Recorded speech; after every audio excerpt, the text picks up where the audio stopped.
And I think we are moving to our session now about higher education and privatization. We have 4 presentations and just wait. Yes, Dr. Kameswari, you are with us now. Can you hear me? Hello. Yes. Okay, great. So you are with us. Okay, let me just first mention that this session will be in English mainly. We have 3 presentations in English and we have 1 in Arabic at the end.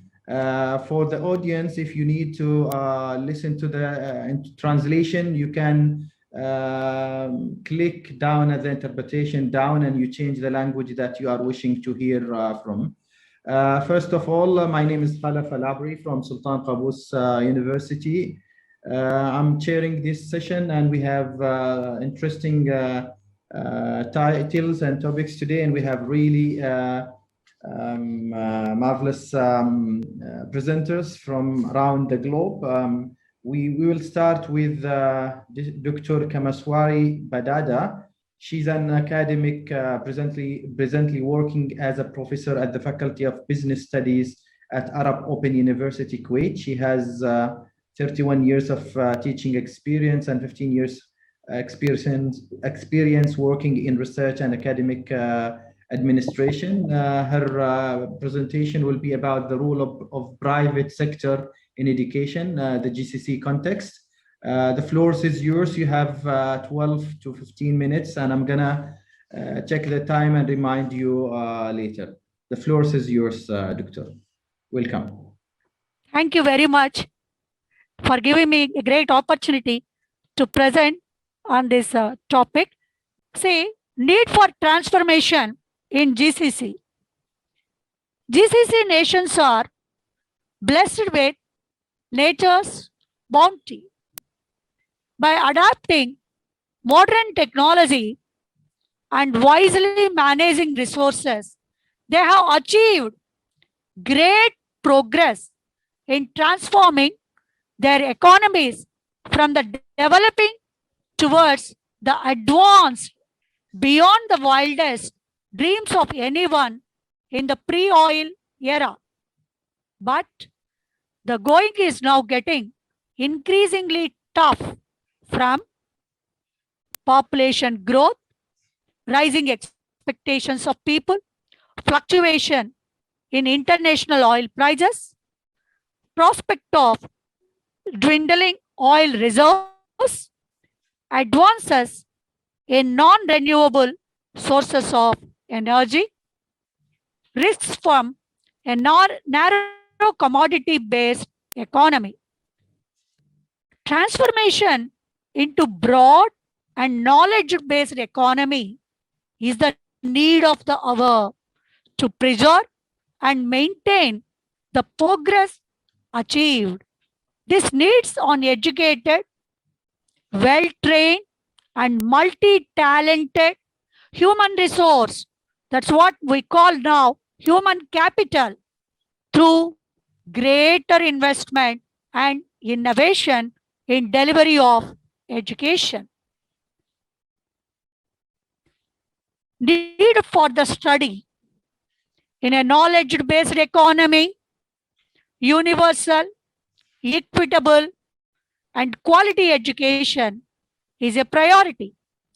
The Gulf Cooperation Council countries are trying to become diversified, knowledge-based economies from being predominantly oil dependent. The state-led economic model is failing from over-dependence on oil, a lack of diversity, a lack of skills in the workforce, a growing need for public services. Public services, I mean minimum facilities, infrastructure, water, like that, and insufficient innovation, R&D, research and development. As the demands for education started growing in quantity, quality, and variety, the governments, including the most resource rich ones, like GCC countries, find themselves constrained. Private sector involvement provides not only more finances for growing demands, but also enhances efficiency, productivity, innovation, accountability, and transparency. 5 minutes, Private, Doctor. 5 minutes to go, just to make sure we are on time. private involvement in higher education, besides enhancing investment, ensures better quality from competition. But a strong regulatory framework is a must to avoid gaps between policy intent and implementation. Despite improved literacy, realizing, realigning workforce with job market has remained elusive in the GCC. The declining oil prices impacted government spending on education in some countries. The GCC private sector, despite huge strides, has not diversified and remains dependent on government. The holistic long-term plan of PPP, public-private participation, shall transform the education sector to provide a workforce with better skills and employability and lower the state's fiscal burden. So, for that purpose, we have to make certain things.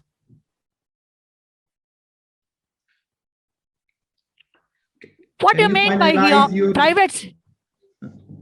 Private sector in education includes non-government organizations, faith-based organizations, trade unions, private companies, small-scale informal providers, individual practitioners.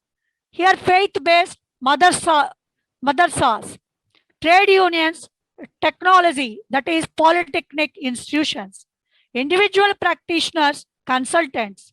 The private sector is by nature profit-oriented.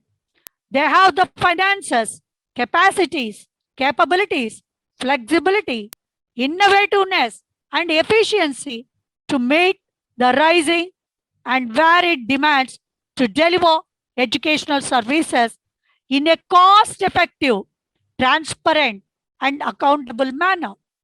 They should become self-reliant, independent of eternal state support, and aware of their social responsibilities, what we call now corporate social responsibilities in education. It is the duty of the government to create a regulatory framework to channelize the private sector energies towards benefiting the cause of education instead of indulgence in their innate greed of profits. The governments Doctor, are spared. Can you hear me, please? You have 2 minutes. Yes, I can hear. Can you conclude? No, yes, I will come back, sir. 1 second. Governments are spared from running all into fiscal deficits and may concentrate on matters of governance. I'll come to concluding part, sir. Give me 2 seconds. So I studied some statistical data also for this paper. Okay, time is short. I am coming to concluding my remarks. Infinite growth in an infinite physical world is a pipe dream. In a globalized economy, one cannot change worldwide trends, but can adapt to them to secure one's interest, as you cannot direct the wind, but you can adjust your ship's sails. The private sector involvement in the economy, especially in the education sector, is not an option, but a necessity.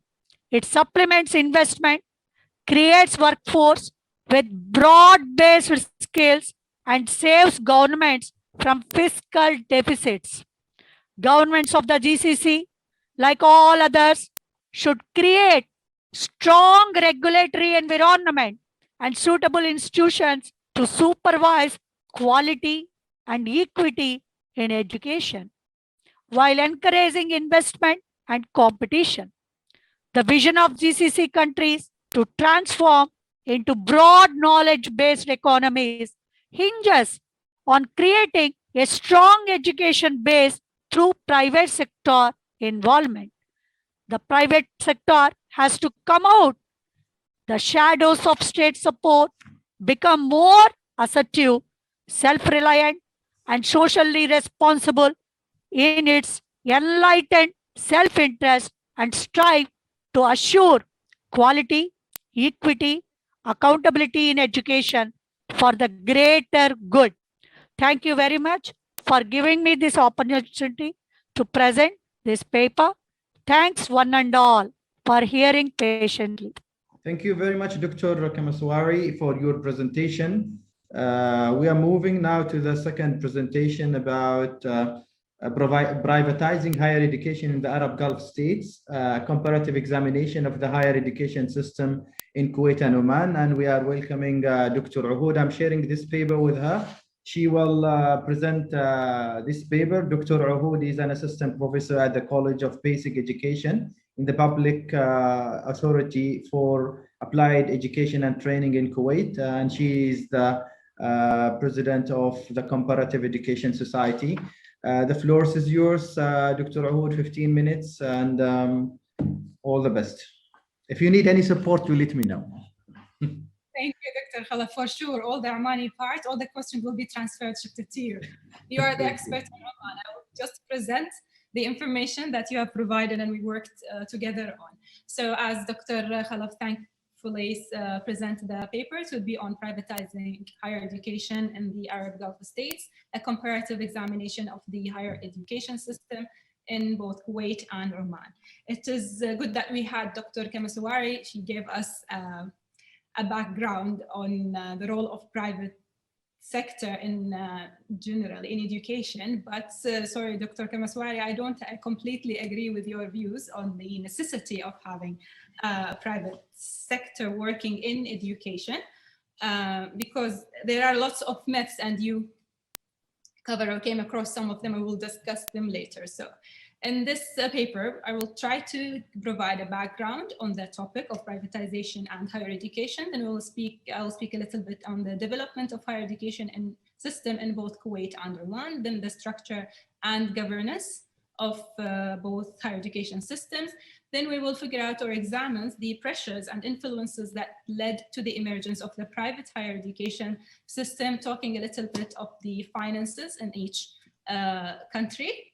Then we will make a smooth comparison to just give us a clear overview on the comparison in both countries.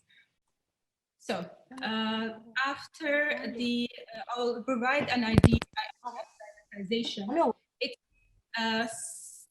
It's the involvement of the private sector in education. I'd rather speak of the degree of a privatization. I will shift between the slides before continuing on this one. The degree of privatization that give us a clear understanding of the involvement of the private sector in education, because there is never a pure public or a pure private, because even in our public institutions, we do have some private involvement. So it's rather viewing privatization as a degree of privatization, not as purely private or a purely government or public sector. This is if we are talking about the typologies of privatization, then we will have lots of types across this continuum of the degree of privatization, either between starting from pure, completely public institutions, as we have them in our states in the Gulf region, but still the involvement of the private sector is still shown even in this simple or small contracts, for example, in providing services that support education. If we want to talk about the theoretical debates between the arguments that's in favor of or against privatization, most arguments who came in favor of privatization, they are promoting efficiency, equity, and freedom of choice. The question is, it's this really happening or not, this is a contextual case completely and needs another examination and evaluation of the thing, if it's happening in education or not, because education is completely different service. It's not like any other service to be provided by the government or any other institution. Most of arguments came against privatization. They call all the above as myths. It's not true.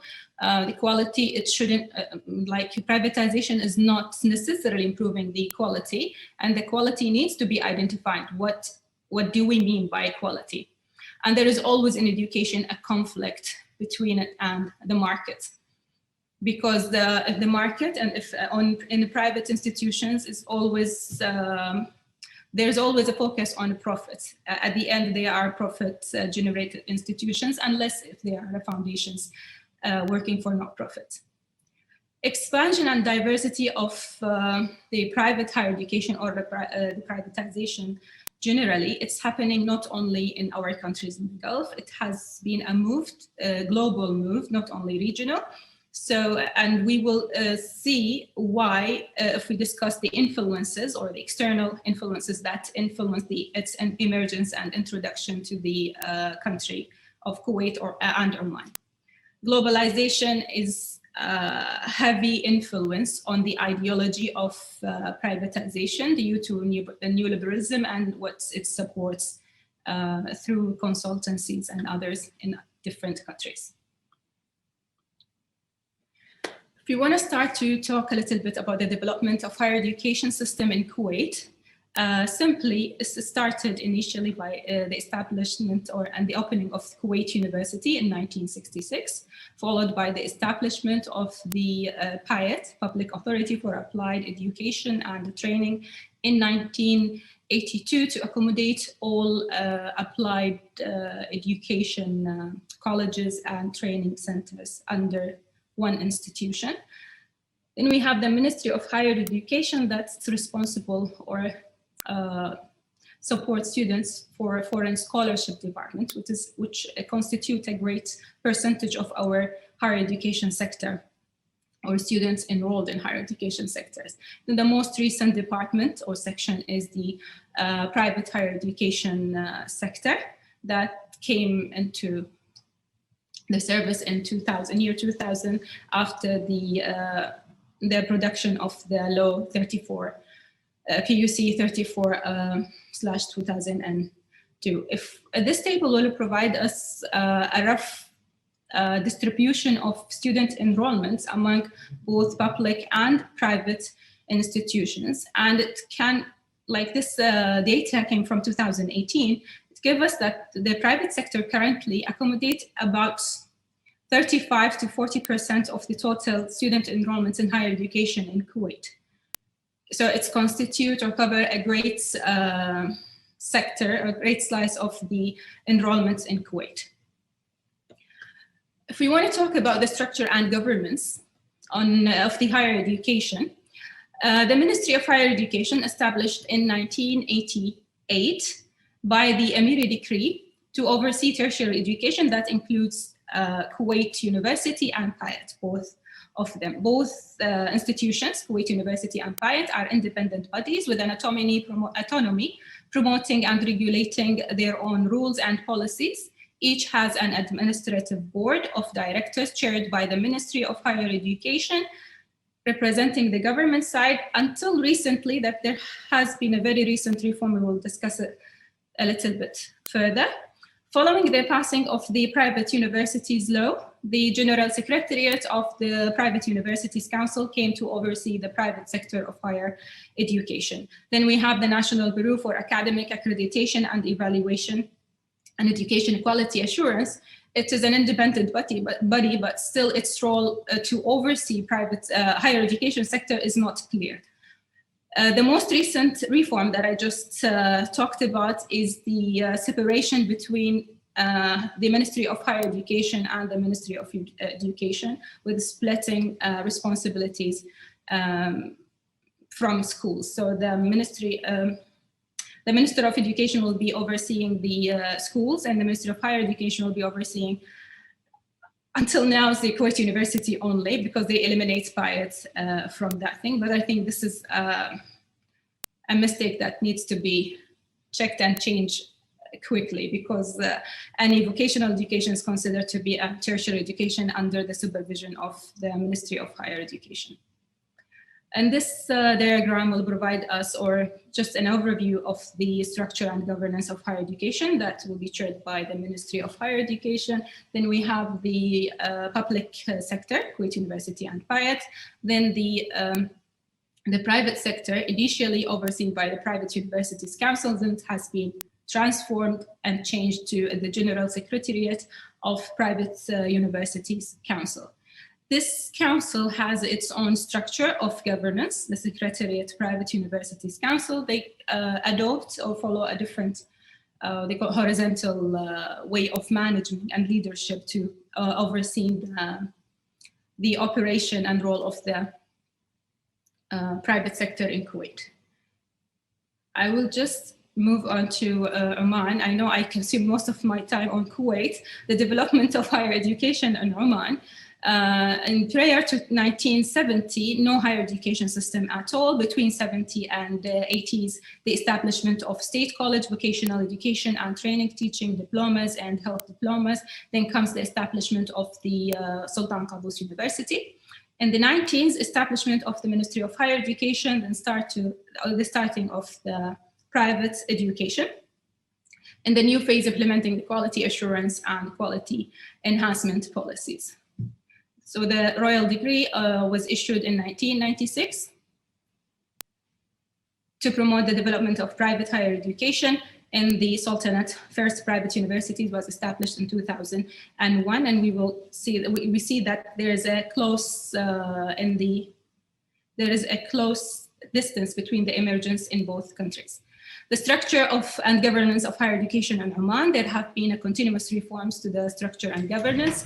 The Higher Education Council was entrusted to supervise and make policy for higher education from 1998. The Higher Education Council replaced the Education Council in 2012 to supervise the whole education system. In 2021, the Education Council was cancelled to be replaced by the Ministry of Higher Education, Scientific Research and Innovation to supervise and make policy for both public and private higher education. The Directorate General of Private Universities and Colleges is the arm of the Ministry of Supervising the private higher education. If we talk, let's talk right now on the pressures that promote the emergence of a private higher education in both Oman and Kuwait. Since there are similarities, I will try just to skip those two slides, and they'll discuss them from the comparison that we prepared.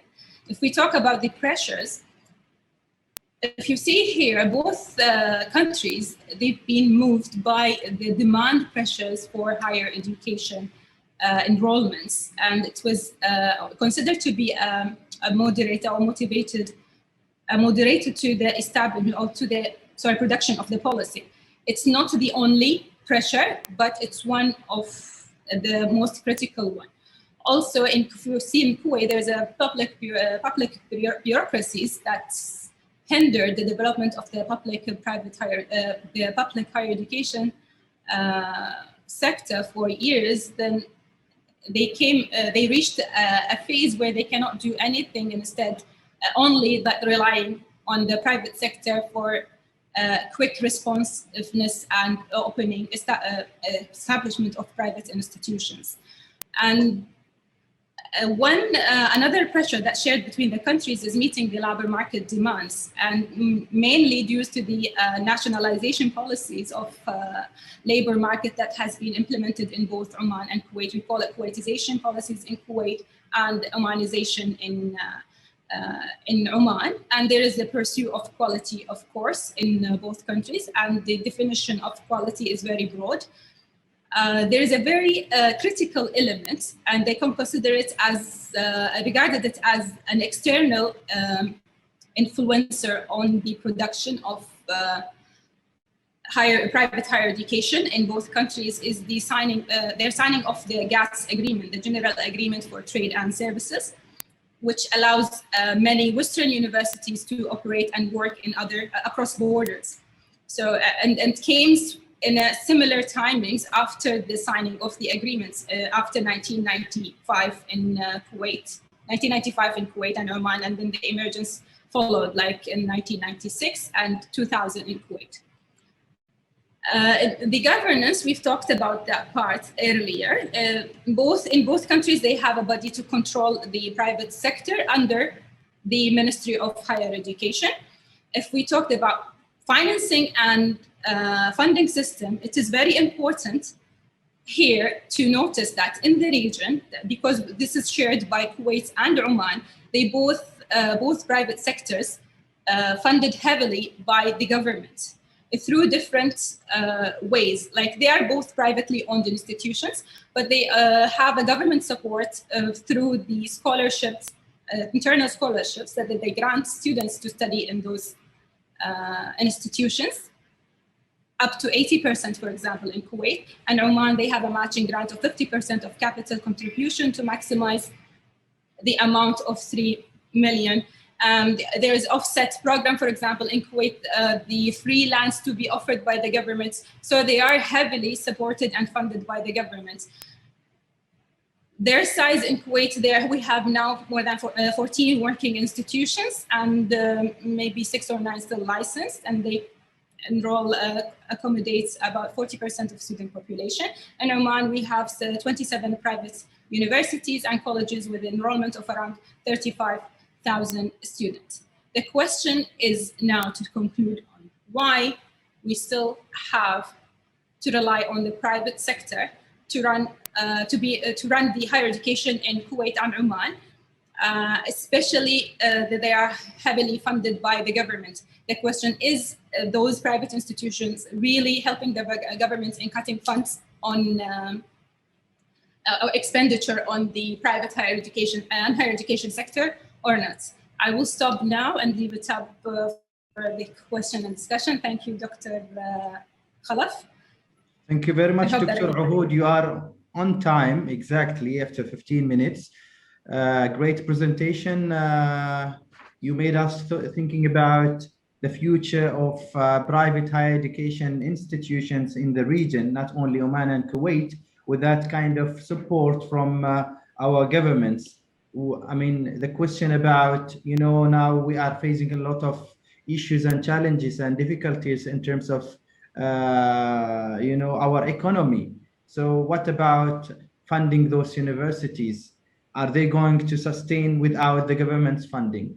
We'll come to those questions at the end. Thank you very much, Dr. Ahoud, for your presentation. We now move to the other presenter. We have Dr. Hayfa Jafar. Dr. Hayfa Jafar is a PhD candidate at Ontario Institute for Studies in Education of the University of Toronto. Currently, she works as an institutional research analyst at one of the publicly funded colleges in Ontario, Canada. Her presentation will be about exploring the rationales of establishing a binational made in Germany university in the Middle East. The floor is yours, Dr. Hayfa, inshallah, and 15 minutes for your presentation. Welcome. Thank you, Dr. Khalaf. Can you see my presentation? Not yet. Okay, let me try again.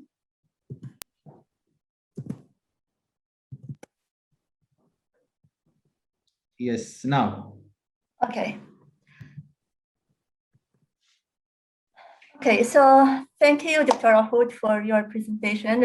So I can make connection and link with my presentation. I will talk about binational made in Germany university, which is it's a public university, the model I will talk about, but has kind of private flavor. So to look at why we need this kind of universities.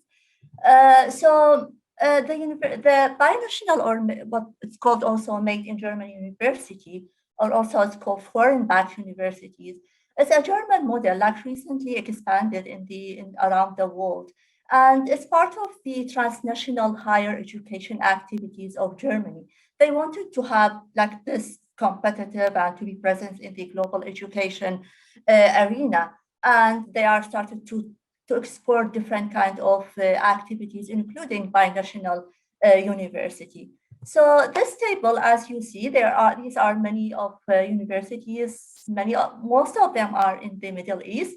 There are two under development, one in Tunisia and one in Morocco, and there are three in Asia and in Eastern Europe, and there's one in Africa as well. So what is binational university? Actually, it's involved the establishment of a new institution through collaboration between higher education partners in two countries. I put collaboration in blue as a key word here, which is like this is the model that Germany are using. They built their higher education, transnational higher education, is really built on the collaboration, mutual benefits, and partnership with other, mostly at the government level. Like if we compare Germany with other competitors globally in the transnational higher education, such as the US, UK, Australia, Canada, they have kind of rationales mostly around economic rationales, like financial benefits, or like political rationales to have this like public diplomacy and soft power. This also they shared like a German model. They have this sharing.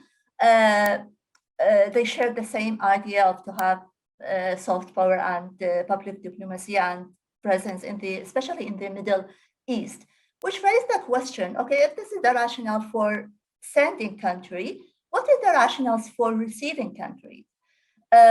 Why they need this binational university? How much there is mutual benefits between them, between the sending country and between the host country? How this model like really benefit the higher education system in the host country? So to answer this question, I took a case study, the German Jordanian University in Amman in Jordan.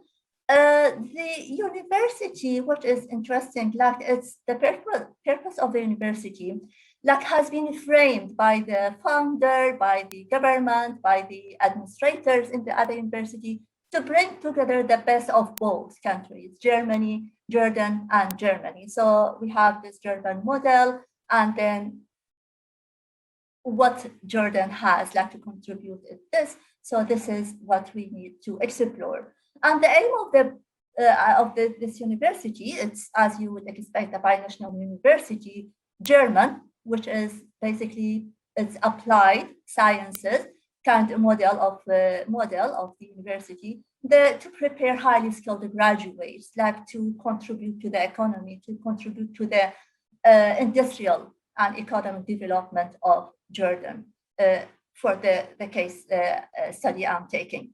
So German Jordanian University, or what is called GJU, is a public university founded in 2005, adopted the German, I'm not a German speaker, but I think it's called Fachhochschule model, which is translated to University of Applied Sciences, offer currently up-to-date 20 programs, enrolled over 6,000 students mainly from Jordan and the Middle East. So why Jordan attracted to this model? What are the German dimensions in this? The main aspect is the support they receive from Germany. So it's supported by the federal government through DAAD, which is the German Academic Exchange Service, like big agency, provided tons of money and funding for developing countries, including Jordan and the Middle East. So this is one of the key dimensions of this university. There is a trilingual campus, so they teach basically in English, but every single student, they should learn German and they should excel the language. So this is intercultural kind of competencies for students. And also there is actually the binational university built on the model of mentorship. So there is one university which is mentoring the German Jordanian University. And this university managed a consortium, a network of 90 German partner universities, so where they offer students study abroad opportunities. I mean, students of the GJU University. Another dimension, which is this idea, part of the model, which is international industry experience faculty. Sorry, I'm using this. And then also the link, the partnership and strong connection with the industry. And the most important, and most people, they very proud of how they see this model as a unique, which is the German year. So every single student in the bachelor level, they have to spend a year in Germany, in German university, taking courses and spend 5 months in the industry in Germany. So this is a lot of benefits. Students, they learn intercultural skills, technical skills, and so on. So again, back to the question, why this model seems relevant to be imported or to be transferred to Jordan. What are the key features? I mentioned some, but what are other key features they think are borrowable or would fit in the context of Jordan? Because if we think at all these key features, the industry connection, the private university partnerships, these dimensions grown and evolved in Germany, because Germany, they have big industry. So how we transfer these things to Jordan? And what is the impact this model has on the existing system of the host country, in this case, Jordan, and what is called externalizing potential. We are looking externally outside the border of Jordan for something new to transfer. In order to analyze this, I use the policy borrowing framework developed by Phillips and Ox. If we look at the transfer of this educational model as a policy, so there are two main stages in this transfer. One is adoption. So we are adopting this model, and then we are after many years after implementation, we need to adapt it to the context of the country. So these two main stages really fit in this policy borrowing, but there are more details. So the adoption process started from cross-national attraction, looking outside Jordan for something interesting, and a model to implement, to transfer, or to adopt. And then we need to ask, what are the impulses? What sparks this education transfer? And what are the externalizing potential? What are these dimensions that evolve in Germany, and we think we can borrow it and use it in Jordan? And then the next step, the decision. Typically, decisions some of the decisions to adopt this model or to transfer is some of it basic on the literature, on the experience of many other countries, even political discourses, just propaganda. Some of them know that there's a problem and they need to fix it. And then why the decision has been made for the case of GJU. And then the next step is the adaptation. And this is where we look at support and resistance. There is a support for this model in the context of Jordan? What kind of resistance comes from which actors? And then the next stage, the last stage, internalization or indigenization, to measure the impact of this model. So this is the framework I use it. This study is really preliminary. So if I apply this framework to the case of GJU, so the idea started, actually, the sparks started from one visit of the king of Jordan. He went to Germany, and then there was a date, and then the prime minister at that time, Struder, suggested, okay, we can waive the date. Of course, all these are documented in the history of the university. We can waive the debt, and on the condition to create an investment, economic and cultural investment with benefit for both countries. So this was the impulse that started. And what is the externalizing? What were the externalizing potential or the key dimensions like Jordan was really attracted, which is the applied science university. We have one and we need another one because we need to develop our economy, we need to know our industries. And then the decision, just I mentioned a few theoretical decisions could be taken, but for the case of Jordan, there was a sense of opportunity. Okay, we will wait the date and then the debt, sorry, we will wait the debt, and also we will have this foreign universities with this big support from Germany. In terms of implementation, as I mentioned, it's like it's get the political support, like from the higher level, the elite level of the country. So the decision to be implemented, the implementation was very quick and very smooth because it got this support. But there was a resistance, and this resistance basically comes because it's a public university. So can you imagine we have like other public universities in Jordan, and this university is public and receives international funding and support from the government. So there is kind of seeing it as an elite university, get all these, and also an eye of envy from other public universities. And then the last stage, which is in the to measure the impact on the existing system, and this is what I'm going to discuss. Now, back to the question, what are the rationales? From the literature and also from the people I met for the purpose of this study, very clear there is an interest in public diplomacy to have the German soft power in the region, and to build this relationship with the Middle East, and also to enhance their prestige and reputation, to increase their students' recruitment, and to widen their catchment areas. But if we compare it to the host country, which is Jordan in this case, so there was a need for, this is, of course, this is the perception of faculty, people, administrators, like at the university, how they see the rationales for having this university model. So the idea of capacity building, the idea of, and mostly the idea of getting this academic and financial support and backing from Germany, networks, and also knowledge, and which is typical kind of rationales in the literature of a transnational higher education. And also they see there is the building the research capacity and strengthening the industry university partnership. So if we fit those in the traditional rationales for transnational higher education, there is economic rationales and there is kind of academic rationales to improve, especially the research. Now, this is the last stage, which is look at how this model like really helped improve like the existing, the impact of this model on the existing system.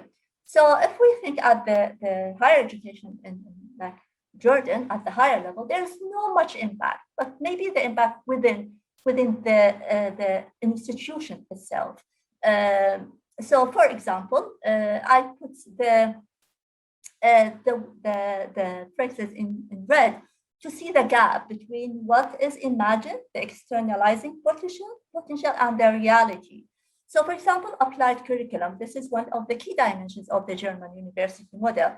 But in reality, not all programs are really applied curriculum. Not all programs receive this hands-on experience or provide this hands-on experience for students, and for many reasons. Applied research, so there is no, like the funding structure is not available in Jordan yet. So even though this is also another key dimension in the German binational university model. International industry experience faculty, like as you know, like many faculty in the Middle East, they don't really, after they finish their PhD, they go directly to academia. Very few, they really go to the industry and build their industry experience. So, so faculty, they not really. Can we wrap up? Yes, please, they are not. Sure. Thank you for reminding me. They really do not provide this industry-related experience because they are themselves missing them, and the industry linkage. So neither the structure nor the culture that to build this private sector and university. And the expensive, like it's very expensive because still students, they have to pay tuition fees, and the tuition fees are very, very high. And so there is a big risk, like what if the government change? What are the political changes? What if the Germany strategies like change toward transnational education? Typical risk in the transnational education, see as elite, brain drain, because especially for Germany, they are looking for workforce to compensate for the lack of like the demographic challenge they are facing. And also like this university, because they have very high standard, they are seeing themselves as similar to AUD. So they are attracting, like they are competing the best of the best students, which affect indirectly on the other public universities. However, there are positive impacts. So this university has differentiated itself from other public universities, having this German dimensions. There is a balancing structure in the governance of the university. We have, like in the Middle East, always there is a challenge that the ministries of higher education really control universities. But here, there is kind of a balance with the structure. They have their own governance. They are somehow, even though it's a public university, but they have their autonomy. Equal opportunity to study abroad, even though students, this is like a critical, even though students, they have to pay like for their study abroad, but every single student, it's part of the German dimension to study abroad. Women leadership, like this is a phrase, like they say it as a step in the future. So the president of GJU now, she is a woman. So they see it as like transformation to the culture of Jordan. Sense of hope, I found it maybe it's not related to the academic impact, but has a cultural impact because Jordan like surrounded by Iraq, Syria, Lebanon, and so it's a conflict. So they're conflict like zone. So many people in the West, they have stereotypes, they are afraid to come to the region.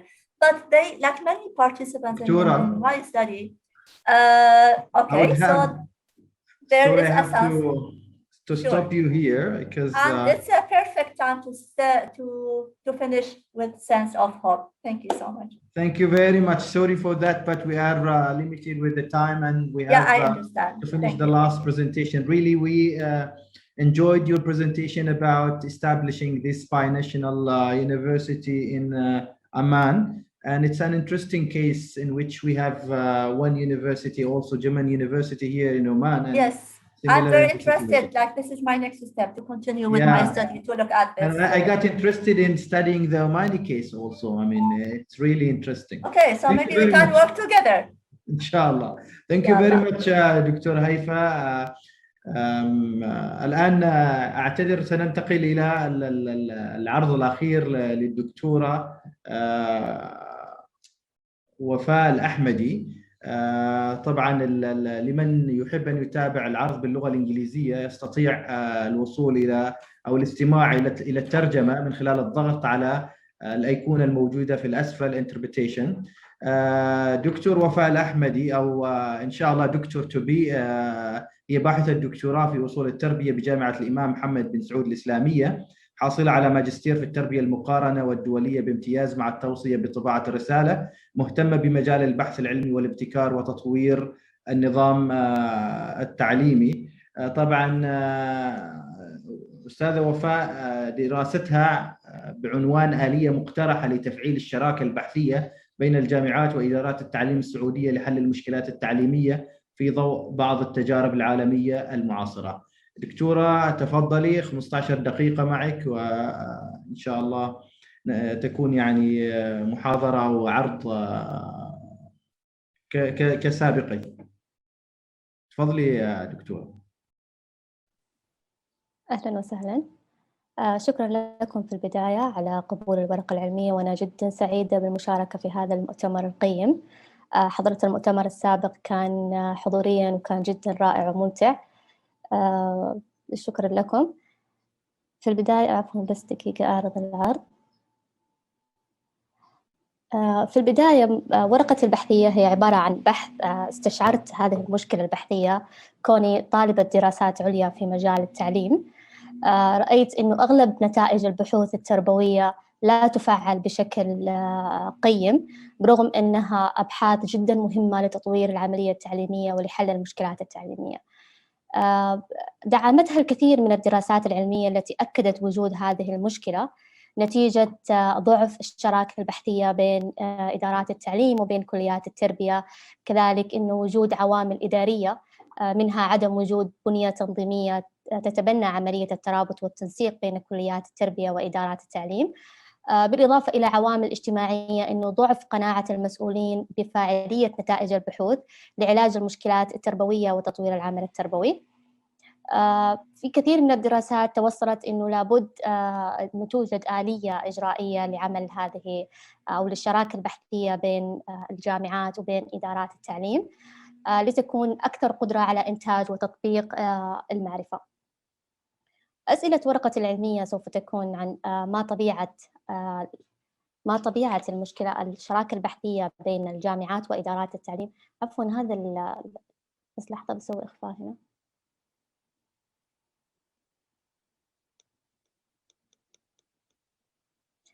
ما طبيعة الشراكة البحثية بين الجامعات وإدارات التعليم العام وآليات تقييمها؟ درست عن التجارب الجامعات العالمية في الشراكات البحثية بين الجامعات وإدارات التعليم العام، وكانت بين جامعة ستانفورد وإدارة مدارس منطقة سان فرانسيسكو الموحدة في ولاية كاليفورنيا، وكذلك جامعة بنسلفانيا وإدارة مدارس منطقة فيلادلفيا، وكذلك درست شراكة جامعة كامبريدج مع المدارس الثانوية. تناولت عن أهداف الشراكة وكيفية إدارتها وآليات التواصل وإدارة البيانات والتمويل وما إلى ذلك. في الأخير توصلت إلى آلية مقترحة للشراكة البحثية بين الجامعات السعودية وإدارات التعليم العام. يمكن الاستفادة من هذه الآلية ليس فقط على مستوى الجامعات السعودية في المملكة العربية السعودية، ولكن أيضاً على مستوى الخليج والعالم العربي. في البداية حابة نعرف مفهوم الشراكة البحثية، وهو تعاون يكون بين الممارسين التربويين والباحثين لتشخيص واقع المشكلات والممارسات وتقديم حلول لتحسين نتائج التعليم. هذا التعاون غالباً يكون متبادل بينهم ويكون طويل الأجل وله خصائص للشراكة البحثية. يكون كما ذكرنا أنه طويل الأجل، بمعنى أنه لا يكون التزامات فقط أنها منح أو اتفاقية مؤقتة، ولكن يكون التزامات مفتوحة ويمتد العمل لبضع سنوات. 2، تكون مركزة على مشاكل الميدان وليس على معالجة الفجوات البحثية في النظريات أو الأبحاث الموجودة أو الأبحاث. التبادلية كما ذكرنا بأنه يكون في تواصل بينهم، ويكون بينهم اجتماعات، يكون بينهم كذلك في تصميم البحوث وما إلى ذلك، ويكون جميع الأطراف مشاركين في هذه الشراكة البحثية. توجد كذلك استراتيجيات مقصودة لتشجيع الشراكة، منها إنه استراتيجيات لطريقة العمل، لكيفية تحفيز الباحثين، تحفيز الممارسين في الميدان لإتمام هذه الشراكة البحثية. إنتاج تحليلات أصيلة، بمعنى إنه الأسئلة البحثية التي نبعت من الميدان يتم استخراج منها إجابات بحثية ذات منفعة وقيمة لتطوير التعليم ولحل المشكلات التعليمية. انطلق البحث من نظرية سمات السياسة، والتي تتناول أنه لابد يكون الشراكة البحثية تستند على التحديد، بمعنى إنشاء رؤية واضحة ومسار للتنمية، كذلك توفير آليات للتواصل المنتظم، تحديد نطاق العمل بينهم، بالإضافة أنه السلطة تكون دعم القيادة الرئيسية من خلال الموارد والوقت، بمعنى أنه يتوفر دعم مالي، يتوفر دعم مادي، يتوفر دعم أنه يوجد أماكن بين الباحثين وبين الممارسين التربويين لعمل اجتماعات بينهم، بالإضافة إلى الاتساق، أي بمعنى اتساق السياسة وتماسكها مع الأنشطة والإصلاحات الأخرى في 3 مجالات: في موائمة الأهداف والمزايا، وتنسيق جهود البحث، كذلك تنسيق الأدوار بين الباحثين وبين القادة وبين المعلمين. القوة بمعنى أنه المكافآت والحوافز والعقوبات إذا لم توجد الالتزام من قبل الأطراف. الاستقرار بمعنى طول عمر السياسة ووجود طابع مؤسسي على السياسة وحركة الأشخاص داخل هذا النظام. بالطبع أن لاستدامة هذه الشراكة البحثية بين إدارات التعليم والجامعات لابد من وجود طرق موضوعية لقياس نتائج هذه الشراكة وتحديد نقاط القوة والضعف وأي وسيلة لضمان تحسين هذا التنفيذ، ومنها سن التحسينات المحلية وكذلك مشاركة البيانات مع الإدارات الأخرى وزيادة القدرة على المشاركة في أعمال الشراكة، بناء العلاقات، إجراء الأبحاث واستخدامها وتنفيذها، بالإضافة إلى وضع مؤشرات لقياس هذه الشراكة البحثية، ومنها مؤشر التنفيذ، ومن المؤشرات الأولية للتقدم والتي تجيب على مدى مشاركة الباحثون في إدارات التعليم والجامعات في تصميم البحوث، تطوير الأدوات، جمع البيانات والتحليل، الكتابة والنشر. وهذا لا يقوم به فقط الباحثون، ولكن حتى المعنيون والمعلمون والقادة في المشاركة في تصميم هذه البحوث. كذلك وضع مقياس للإشارة إلى مستوى ونوع مشاركة الجهات الفاعلة في كل مرحلة من مراحل البحث، ومن خلالها يمكن إجراء المقابلات والاستبانات ومقابلة أعضاء الفريق الاستشاري. هذا في مؤشرات التنفيذ. في مؤشرات النتائج المتوسطة تكون استخدام عرض منتجات الشراكة واستخدامها كنتائج ووسيط، ويركز مؤشر التنفيذ المتوسط على المنتجات والمعلومات التي خرجت منها الشراكة والدليل على استخدامها من قبل صناع القرار على مستوى الفصل الدراسي أو المدرسة أو المنطقة. مؤشرات النتائج تقيس مؤشرات النتائج إذا كانت القرارات والإجراءات والتغييرات التي تم تطبيقها نتيجة للشراكة تحسن بالفعل المدارس والتعليم ونتائج الطلاب. تجارب الجامعات العالمية، لن أذكر جميع التجارب أو تفصيلياً كل تجربة لأن الوقت لا يسع لذلك، لكن في الورقة العلمية أنا فصلت جميع ما يعمل في هذه الجامعات من خلال أهداف الشراكة وكيفية إدارتها وآليات التواصل وإدارة البيانات والتمويل وما إلى ذلك. فمن أحب أن يطلب الورقة والاستفادة منها يتواصل معي على الإيميل، بإذن الله سوف أضع نهاية العرض. 4 دقائق أستاذة وفاء إذا سمحتي. طيب، ملخص التجارب الجامعات العالمية إنه الجامعات العالمية عملت في إطار مؤسسي رسمي مستدام بينها وبين إدارة التعليم باستحداث برامج تسهيل شراكات البحوث التربوية وتنسيق المشاريع البحثية ومتابعتها.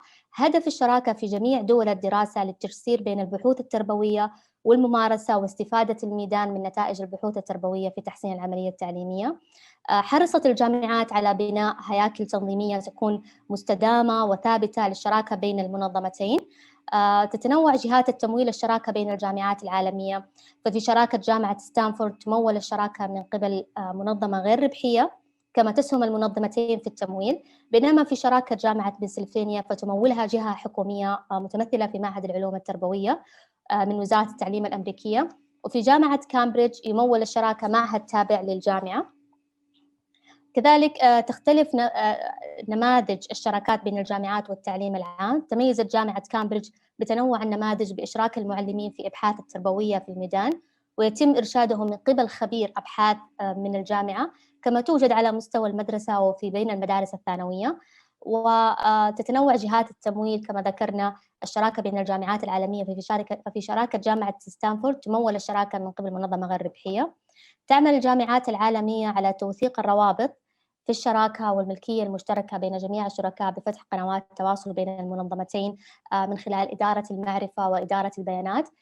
تحدد الجامعات معايير لقبول البحوث التربوية، ومنها موائمة البحث مع القضايا والمشكلات التي تواجه الميدان، وإمكانية تعميم النتائج والملكية المشتركة بين جميع الشركاء. كذلك ركزت على تكوين العلمي لطلاب الدراسات العليا بالعمل في فرق بحثية مع الممارسين في المدارس لمشاريع أبحاث إجرائية. تهتم الجامعات بنشر نتائج البحوث وتداولها في قواعد بيانات عامة، كما تعمل الجامعات على التقييم المستمر لبرامج الشراكة وتطويرها من خلال الأبحاث العلمية وقياس أثرها واطلاع جهة محايدة بدور التقييم والتطوير.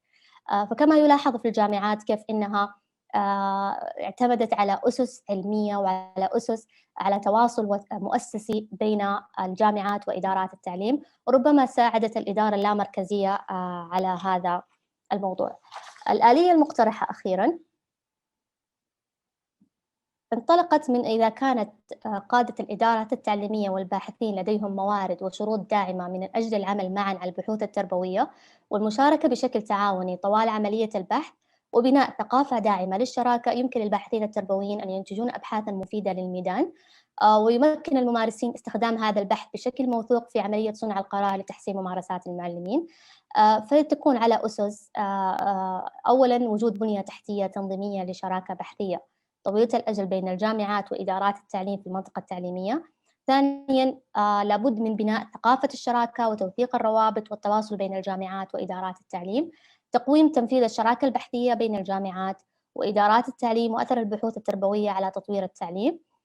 تتحقق وجود البنية التحتية أن وجود طابع مؤسسي للشراكة من خلال تشكيل وحدة دعم الشراكة في كل جامعة مسؤولة عن إدارة الشراكة البحثية، بناء هيكل تنظيمي، وضع خطة استراتيجية للشراكة برؤية واضحة ومسار للتطوير، أوفر مرافق مكتبية لموظفي الشراكة لعقد الاجتماعات والمؤتمرات، بناء نظام معلومات إلكتروني وقواعد بيانات مشتركة تتضمن رؤية الشراكة، أهدافها، استراتيجياتها. لابد من تخصيص ميزانية خاصة من ميزانيات التعليم للشراكات البحثية، إلى جانب تشجيع القطاع الخاص لتمويل الشراكات البحثية. ولتحقيق بناء ثقافة الشراكة وتوثيق الروابط والتواصل بين الجامعة وإدارات التعليم، لابد أن يوجد خريطة بحثية للشراكة تحدد الأولويات البحثية المرتبطة بأهداف المدارس والمشكلات التي تواجهها سواء كل عام أو كل فصل دراسي، الحرص على اتساق السياسة وتماسكها مع الأنشطة والإصلاحات الأخرى، منح قادة وإدارات التعليم الصلاحيات في مجال الشراكات البحثية وتطبيقها، وذلك بالتخلي عن النمط اللامركزي في إدارة التعليم، المشاركة بشكل تعاوني في تصميم البحوث وبناء أدواتها وتفسير نتائجها وترجمة البحوث إلى تطبيقات عملية تفيد في تطوير الممارسات التربوية وتقديمها في الاجتماعات والمؤتمرات الداخلية والخارجية. أستاذة وفاء، إذا كان بس تسمحي لي أيضا أوقفك، متبقي 5 دقائق فقط على أساس نفتح مجال في سؤالين موجودات حاليا. طيب آخر نقطة بس، وهذا آخر شريحة أساسا. نعم تفضل. طيب لتحقيق تقويم تنفيذ الشراكة البحثية بين الجامعات وإدارات التعليم، نضع مؤشرات لتنفيذ ومؤشرات للنتائج ومدى استخدام نتائج الأبحاث لصنع القرار، كذلك وضع معايير صارمة ومسائل أو مساءلة لمدى التزام الشركاء بتنفيذ الشراكة، العمل على وضع خطط مرحلية ل3 سنوات وتجديدها كل 3 سنوات بناء على نتائج التقييم. شكرا لحسن استماعكم، وهنا وسائل التواصل معي. شكرا. شكرا أستاذة وفاء الأحمدي على هذا العرض الممتاز واللي استعرض آلية مقترحة لتفعيل الشراكة البحثية بين الجامعات وإدارة التعليم بالمملكة العربية السعودية. شكرا لكم وشكرا لجميع من عرضوا. هنا في سؤالين إذا كان هيفا. There is a question for you, I think, from, I don't know, it's anonymous here, but I think from the GCES Secretariat. Do you know anything about the long-term careers of alumni of these binational universities? And how would you say degree? Can you have a look at the Q&A down? Sure. And also asking about how would you say a degree from a German university compares to the local counterparts? There are questions, you know, like is studying abroad in Germany leading to a permanent residency in Europe? Is this an intended or unintended consequences? Thank you for this question. Basically, as I mentioned, like I didn't have the time. Yes, so it's like the brain drain and the interest of many young Jordanians to go to live in Germany is one of the risks and the unintended consequences of this university model. The employment rate, again, according to, there was no statistics, but according to the participants in my study, administrators and participants and the faculty, they stated that the employment rate is very high compared to other graduates from other public universities, like up to 80% or so. And the other one, leading to permanent residence in Europe. Of course, there are students, they go like 1 year and they get work permit, so they can stay and work. For there, I'm not sure about whether they have the that's open for them for permanent residency, but many students, they are interested because of this German dimension to study 1 term and also to work a few terms in the German industry. Thank you, Hayfa. Moving to Dr. Ahoud, a very quick question, just in 2 minutes.